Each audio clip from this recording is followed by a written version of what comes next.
Bonjour, bienvenue sur le plateau de Village Semences au Salon international de l'agriculture pour ce nouveau numéro de décryptage. Décryptage, vous savez, c'est tout ce que vous avez toujours voulu savoir sur l'agriculture sans jamais oser le demander. Nous recevons Anne-Laure Fondeur. Bonjour Anne-Laure. Bonjour. Alors vous êtes directrice de la qualité et du contrôle officiel des semences et plants. Avec vous, on va parler du contrat d'objectifs et de performance dans le secteur des semences et plants. Mais d'abord, votre fonction. Qu'est-ce que le métier de directrice de la qualité des contrôles officiels des semences et plants ? Eh bien, en fait, je suis à la tête du service chargé du contrôle de la qualité chez SEMAE. Qualité qui est divisée entre la mission de service public qui consiste à contrôler en amont de la commercialisation que les semences et les plants produits répondent aux normes réglementaires et également nous mettons notre expertise au service de référentiels interprofessionnels ou pour le compte d'autres ministères comme le ministère de l'Environnement. Donc vous allez faire des prélèvements chez les semenciers par exemple pour voir si ce qu'ils mettent dans les sacs correspond bien aux critères de qualité ou en tout cas à ce qui est annoncé ? Oui, par exemple. Et en fait, on s'assure qu'ils ont l'ensemble des moyens pour produire les semences et plants qu'ils souhaitent produire. Et ensuite, on vérifie à chaque étape du process de production que la qualité est bien au rendez-vous. Et elle est au rendez-vous la plupart du temps quand même. Exactement, elle est au rendez-vous. Alors, on va parler de ce fameux contrat d'objectifs et de performance 2022-2024. Alors, moi j'ai l'impression que les contrats d'objectifs et de performance, tout le monde en fait. Quelle est la particularité du vôtre ? Alors un contrat d'objectifs et de performance, c'est avant tout un outil, c'est une manière pour l'État de stabiliser chez les personnes qui exécutent des missions de service public la manière de les faire, les moyens qu'ils engagent. La particularité pour celui de SEMAE, c'est que déjà c'est le premier. Ça fait 60 ans que SEMAE exécute la mission de service public du contrôle de la qualité des semences et plants. Mais dans le cadre de son projet stratégique et du respect de ses valeurs de transparence, d'ouverture, SEMAE a décidé de mettre en avant encore plus la performance de ses missions de service public à travers ce contrat signé avec l'État. Alors, comment on fait évoluer justement la performance ? Alors, il se trouve que la mission de service public qui est exécutée depuis 60 ans, elle est faite très correctement, depuis très longtemps, sous le contrôle d'un fonctionnaire détaché à la tête du service, donc moi en l'occurrence en ce moment. Et puis là, on a souhaité aller plus loin parce qu'on se donne des objectifs précis à 3 ans. Donc le contrat, il est sur 2022-2024. On a un certain nombre d'objectifs à atteindre en 3 ans. Alors justement, quels sont ces objectifs ? Donc ce contrat d'objectifs et de performance, il est divisé en 4 orientations stratégiques. La première et non la moindre, qui est de maintenir bien évidemment la qualité de la mission de service public effectuée depuis 60 ans chez SEMAE. Une deuxième orientation qui consiste à améliorer le support à cette mission de service public, puisqu'en fait on fait appel à des services comme des services informatiques ou la gestion budgétaire. Donc là, on cherche à aller plus loin, notamment en améliorant la sécurité de nos données.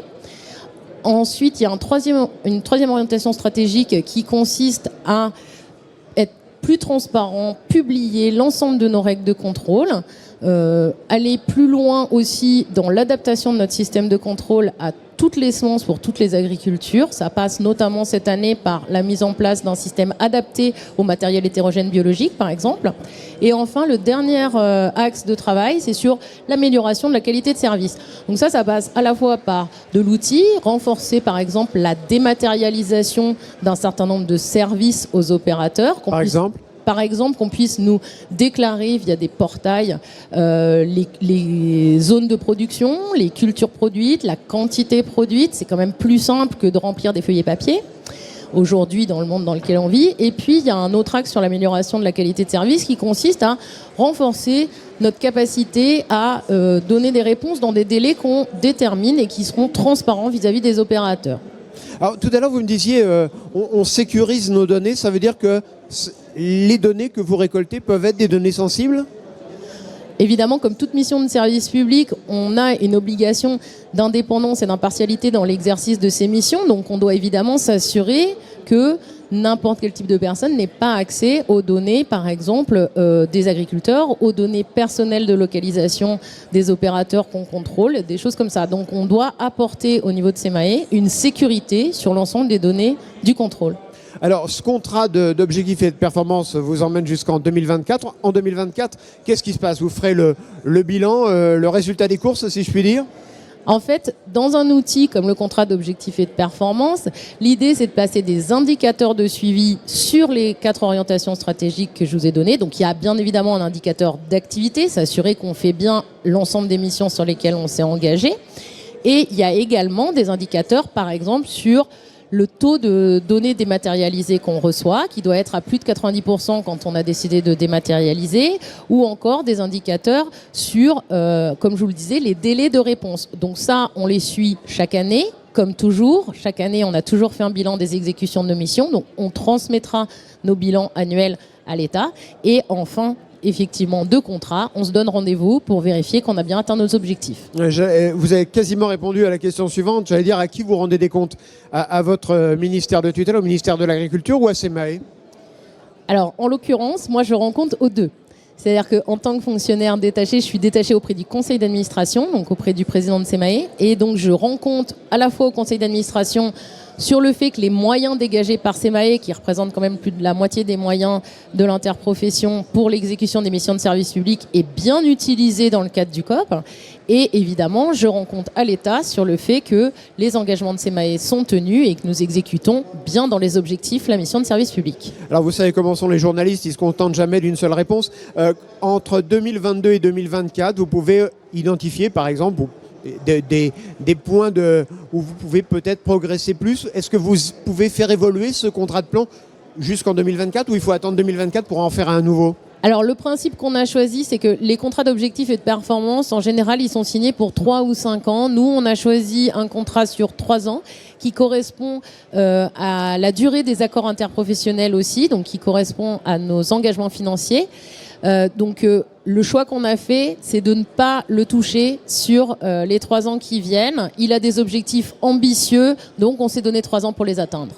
Alors il ne faut jamais oublier que dans tous ces métiers, les métiers de l'agriculture, les métiers de l'administration, du ministère de l'Agriculture, il y a des femmes et des hommes derrière. C'est facile de relancer un peu la mécanique à chaque fois, de dire voilà, vous faisiez un métier de telle façon, on va essayer de l'accélérer, on va essayer de le modifier, parfois de l'améliorer. Comment vous y prenez pour faire passer le message ?